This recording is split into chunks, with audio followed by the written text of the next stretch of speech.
Welcome to Sri Lalitha YouTube channel. Basmati rice అండి. Today జీరా rice చేస్తున్నాను. ఈ గ్లాస్తో 2.5 రైస్ తీసుకొని చాలాసేపు అయిందండి నానబెట్టి.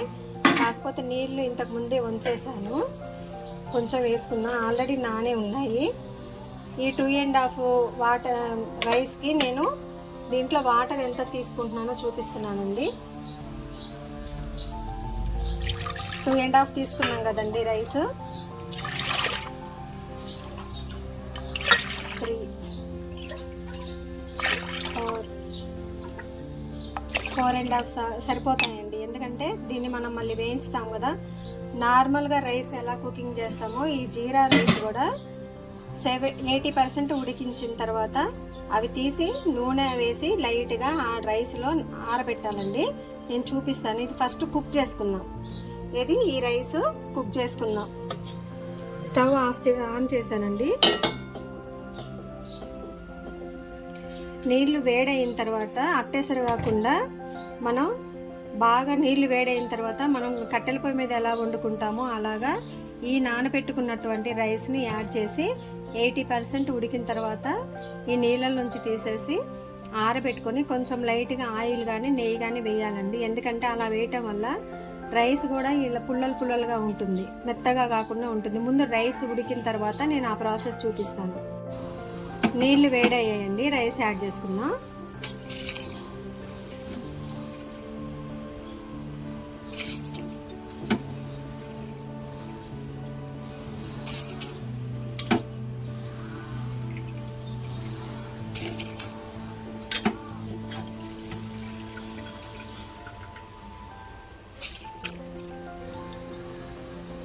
రైస్ మొత్తం వేసానండి. కాకపోతే ఇది 70% ఉడకాలి, మొత్తం మన అన్నంలాగా వండుకోవద్దు.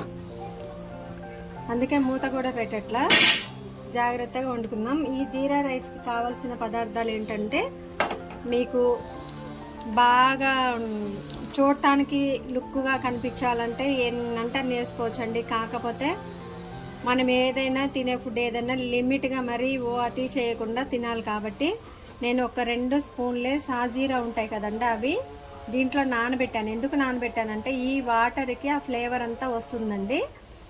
అలాగే ఒక 2 క్యారెట్లు కట్ చేసుకున్నాను, ఒక 5 పచ్చిమిర్చి రౌండ్గా కట్ చేసుకున్నాను, కొంచెం పచ్చి బఠానీ, అలాగే కొత్తిమీర, బీట్రూట్ అట్లాంటివి కూడా యాడ్ చేసుకోవచ్చు. కాకపోతే ఎక్కువ వేయొద్దు అనుకుంటున్నానండి. ఓన్లీ పచ్చి బఠానీ, క్యారెట్, అలాగే సాజీరా, కొంచెమంతా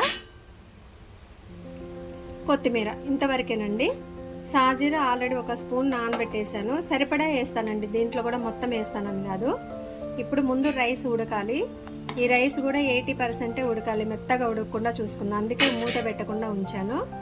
అబ్జర్వేషన్ చేసుకుంటా ఒక 80% ఉడికిన తర్వాత ప్లేట్ పెట్టానండి. ఈ ప్లేట్లోకి రైస్ మొత్తం కూడా ట్రాన్స్ఫర్ చేద్దాం. కాకపోతే నీళ్లు లేవద్దండి.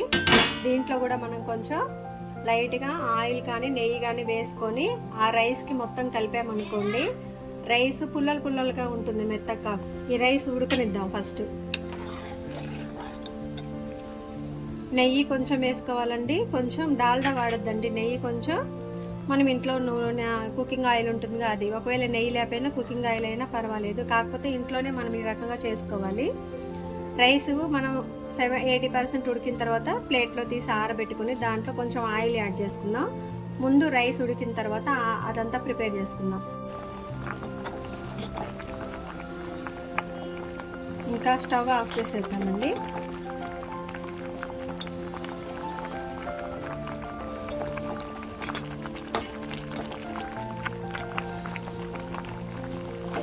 సిక్స్టీ 60% రెడీ అయిపోయిందండి. ఇంకా స్టవ్ ఆఫ్ చేసేద్దాం. చూసారా, విరగాల్సిన అవసరం లేదండి. రైస్ పట్టుకుంటే విరగాల్సిన అవసరం లేదు, ఆల్రెడీ నానే ఉన్నాయి కాబట్టి. ఇక స్టవ్ ఆఫ్ చేసేసి కంటైనర్ తోటి ఆ బౌల్లోకి, ఆ ప్లేట్లోకి ట్రాన్స్ఫర్ చేసుకుందాం.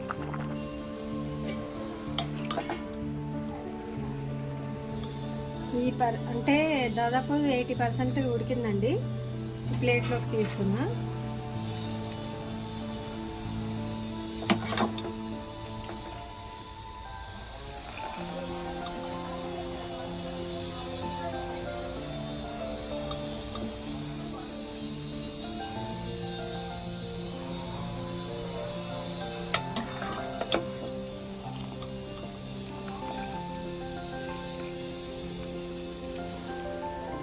ఇప్పుడు ఈ రైస్ మెత్తగా కాకుండా ఉండాలంటే మనం నూనె అప్లై చేయాలండి పైన. చూపిస్తా అది కూడా. ముందు రైస్ తీద్దాం.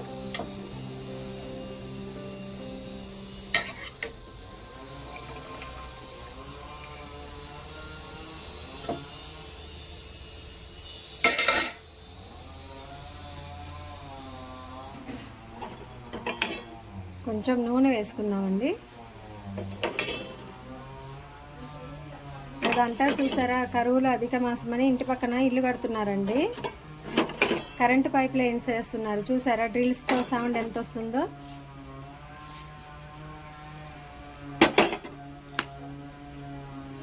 నూనె యాడ్ చేసుకోవటం వల్ల రైస్ అనేది మెత్తగా కాకుండా ఉంటుందండి.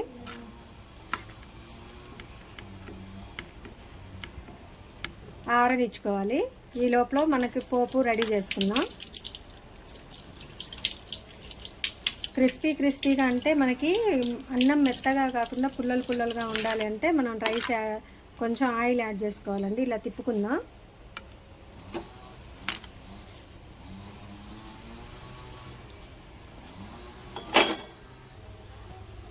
రైస్ ఆరబెట్టేసానండి. ఇప్పుడు వేరే గిన్నె ఒకటి తీసుకున్నాను. ఇప్పుడు తాలింపుకి మనం ఏం చేద్దామంటే కొంచెం ఆయిల్,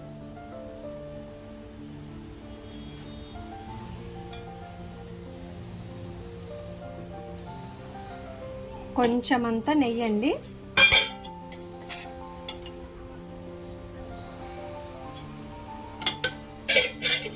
ఇంట్లో తయారు చేసినట్టు నెయ్యి అండి.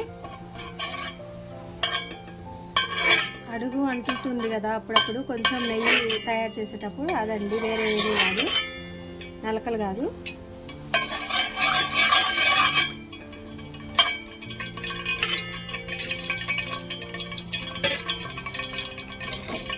జీరా రైస్కి కావాల్సిన పదార్థాలండి.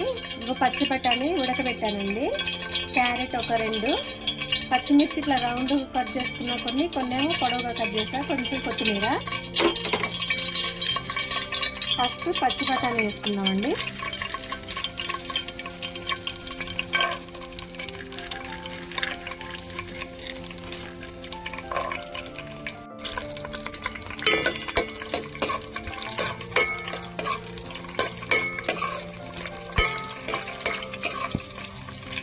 జీరా రైస్లోకి పప్పు కాంబినేషన్ చాలా అంటే చాలా బాగుంటుందండి. నెక్స్ట్ పచ్చిమిర్చి కొన్ని రౌండ్గా కట్ చేస్తాను, రౌండ్ కట్ చేసుకోవాలి. దబదబా ఆవేశంలో లేట్ అవుతుందని పొడవుగా కట్ చేస్తానండి. మళ్ళీ కొన్ని రౌండ్గా కట్ చేస్తాను, రౌండ్గా కట్ చేసుకోవాలి.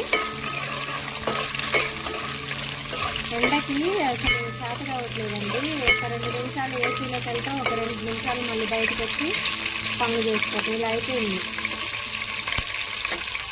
క్యారెట్ అండి, కొత్తిమీర,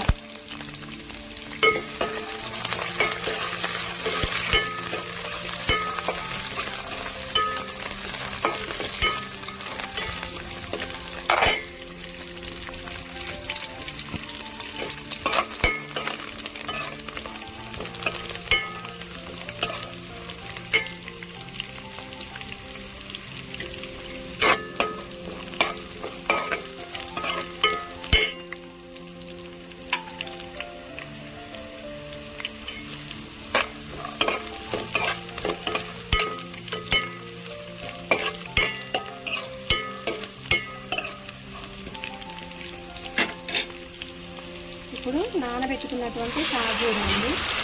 ఎందుకు నీళ్ళతో వేసానంటే ఆ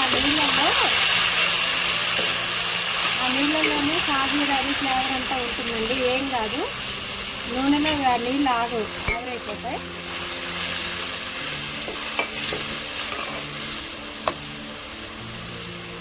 ఒక 2 నిమిషాలు ఇట్లే ఉంచుదాం. కావాలంటే మూత పెడదాం. సాల్ట్ యాడ్ చేసుకున్నామండి. ఒక 2 స్పూన్లు వేసుకున్నాం.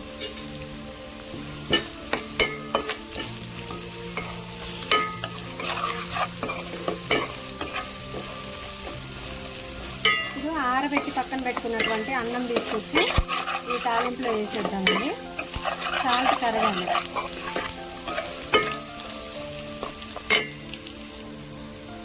పక్కన పెట్టుకున్న అన్నం అంతా దీంట్లో యాడ్ చేసుకుందామండి.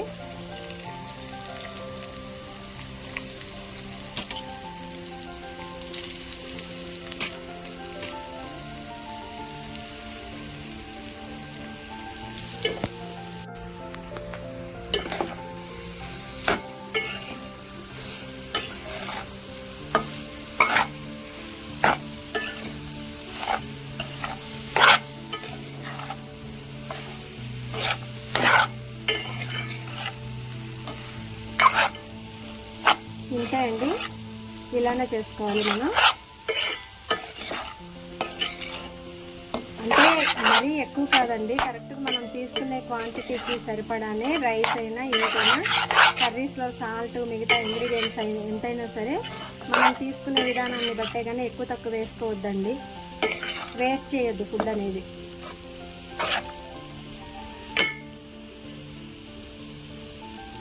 చూసారా ఎంత క్లీన్గా కనిపిస్తుందో, తెల్లగా మధ్య మధ్యలో జీరా, క్యారెట్, గ్రీను, రెడ్, వైట్. ఒక 2 నిమిషాలు ఇంత సిమ్లో పెట్టేసి కలయి తిప్పుతూ ఉండాలండి.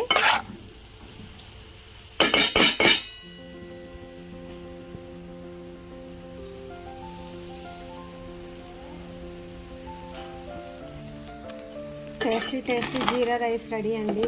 చూసారా, మనం పులిహోర కనుక తాలింపు పెట్టుకొని కలుపుకున్నట్టే, కాకపోతే మెత్తగా కావద్దు.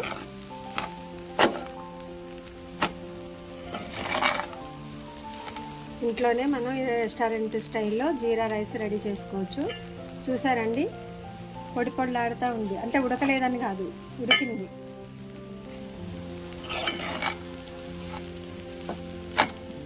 టేస్టీ టేస్టీ జీరా రైస్ రెడీ అండి. దానికి కాంబినేషన్గా నేను పప్పు ప్రిపేర్ చేసి పెట్టాను.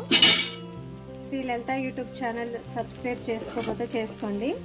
వీడియోస్ అన్ని లైక్ చేయండి, మీ సపోర్ట్ చాలా అవసరం. Thanks for watching. Please do like, share and subscribe my YouTube channel.